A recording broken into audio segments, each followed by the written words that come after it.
Olá, você está no canal Bendito e o nosso assunto de hoje é a volta da celebração da Páscoa no meio do povo de Deus. No capítulo passado, nós vimos que o rei Ezequias promoveu a purificação e a volta à adoração no templo do Senhor, pois seu pai Acás o havia profanado. Foi uma festa maravilhosa. Depois disto, o próximo ato do rei Ezequias foi enviar um convite para todo o povo de Israel, tanto para o norte quanto para o sul, para comemorar juntos a Páscoa do Senhor. Muito provavelmente, esta Páscoa foi celebrada antes da passagem final do Reino do Norte para o cativeiro, uma vez que Samaria, a capital, ficou sitiada pelos assírios por 3 anos. A Páscoa era uma grande festa para celebrar a libertação do povo de Israel dos 400 anos de escravidão no Egito. Era um lembrete emblemático do ato central de redenção no Antigo Testamento. Não celebrar a Páscoa entre as tribos de Israel seria como uma igreja que não celebra a ceia do Senhor há muito tempo, não valorizando o sacrifício de Jesus na cruz. Para o cristão de hoje, a Páscoa refere-se à morte de Cristo, o Cordeiro de Deus que se entregou por nós. Jesus foi o último Cordeiro Pascal que, por seu próprio corpo e sangue, estabeleceu uma nova aliança. Normalmente, a Páscoa era celebrada no primeiro mês. No entanto, havia circunstâncias especiais em que a Páscoa poderia ser celebrada no segundo mês. Por causa da extrema necessidade da purificação do templo e a santificação dos sacerdotes e dos levitas, não foi possível celebrar a Páscoa na data determinada. Então, todos concordaram que poderia ser celebrada no segundo mês. Embora fosse uma das 3 festas mais importantes do povo de Israel, a Páscoa não havia sido celebrada com toda a nação desde a época de Salomão, porque o reino tinha se dividido. Mas agora Ezequias desejava unir o povo espiritualmente, mesmo que ainda estivesse politicamente dividido. Os mensageiros levaram a carta do rei desde Berseba até Dan. A carta era também uma convocação para todo o povo que restava no reino do norte de Israel para que retornasse para o Senhor e celebrasse a Páscoa em Jerusalém. Essa atitude da parte deles geraria pelo menos 2 consequências. A primeira seria que, sob a bênção de Deus, tudo correria bem com aqueles que já haviam sido levados cativos pelos assírios. E, em segundo lugar, Deus restauraria o reino do norte e permitiria que os cativos voltassem para sua terra. Os mensageiros foram passando de cidade em cidade, mas a recepção do povo remanescente do cativeiro assírio no Reino do Norte não foi nada calorosa.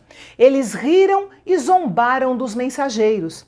Note que não havia nenhum argumento racional contra o convite. Eles contestaram com simples risadas e zombarias, rejeitando a bênção de Deus. Felizmente, houve um remanescente do remanescente que teve coragem de discordar das suas famílias e amigos e foram para Jerusalém. Entre esses havia homens da tribo de Aser, Manassés e Zebulon, que vieram com um coração humilde, buscando a bênção do Senhor. Já o povo de Judá reagiu de forma totalmente diferente. Deus lhes deu um coração disposto a obedecer o mandamento do Senhor e do seu rei. No dia marcado, lá estava a maior assembleia reunida para uma Páscoa em gerações, composta por todo o povo de Israel, do norte e do sul. Como demonstração de preparação para a grande Páscoa, toda a cidade foi purificada dos cultos idólatras e não autorizados. Mas havia muita gente ali que não havia se purificado para o momento solene da celebração da Páscoa, principalmente das tribos do Reino do Norte, que certamente nem sabiam sobre como se preparar adequadamente. Mas Ezequias sabia que o Senhor estava interessado no coração dos adoradores e não nos detalhes do cumprimento dos requisitos cerimoniais. Por isso, orou pedindo a Deus que os purificasse e os aceitasse. O Senhor ouviu a oração de Ezequias e trouxe perdão e purificação espiritual para o povo. Isso mostra a maravilhosa graça de Deus.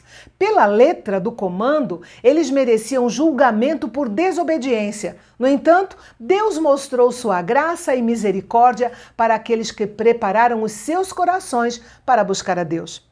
Lembrando que os israelitas do Reino do Norte estavam desacostumados ao uso do templo e desconheciam os rituais de adoração. Em seus corações, desejavam servir ao Senhor, mas eram tristemente ignorantes sobre como fazer isso. O que aprendemos aqui é que a pessoa pode não entender a doutrina da denominação, o credo ou o ritual, mas nenhum cerimonial ou ritual podem impedir a alma desejosa de buscar ao Senhor. O povo de Israel esqueceu as suas diferenças e se uniu ali como um só povo. Removeram seus ídolos, prepararam seus corações, confessaram seus pecados e oraram. Para aqueles que vieram das tribos do norte, foram dias muito especiais.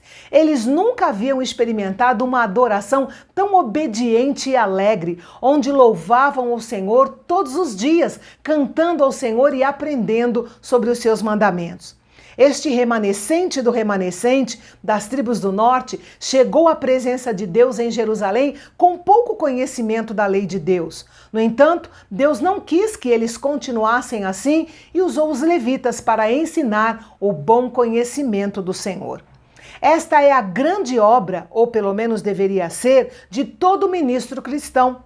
Eles devem transmitir o conhecimento da palavra de Deus ao povo para que saiam da ignorância espiritual e sejam salvos. Durante os 7 dias de festa, todos compartilharam a mesma comida, o mesmo relacionamento com Deus e a mesma necessidade dele. Houve tanta alegria e bênçãos naquela semana que o rei Ezequias e o povo decidiram continuar festejando por mais uma semana. Ezequias mostrou-se generoso ao oferecer mais sacrifícios, promovendo desse modo alimento para todo o povo. O exemplo do rei motivou os líderes de Judá a também levar mais sacrifícios e assim houve comida em abundância para todos nos 7 dias seguintes. Desde o tempo do rei Salomão, não havia acontecido em Jerusalém uma Páscoa tão longa e com um povo tão entusiasmado. E então os sacerdotes e os levitas abençoaram o povo, dizendo: O Senhor os abençoe e os guarde. O Senhor faça resplandecer o seu rosto sobre vocês e tenha misericórdia de vocês. O Senhor sobre vocês levante o seu rosto e lhes dê a paz. Era dever dos sacerdotes abençoar o povo com estas palavras. Como os sacerdotes obedeceram este comando, sua voz foi ouvida até o céu e o povo foi realmente abençoado. Nós podemos imaginar o clima de alegria e presença de Deus que invadiu Jerusalém naquelas 2 semanas. Mas como será que o povo reagiu quando cada um voltou para suas cidades e suas casas? Isso é o que nós vamos ver amanhã, aqui no canal Bendito, o nosso canal de Fala Fácil. Até lá!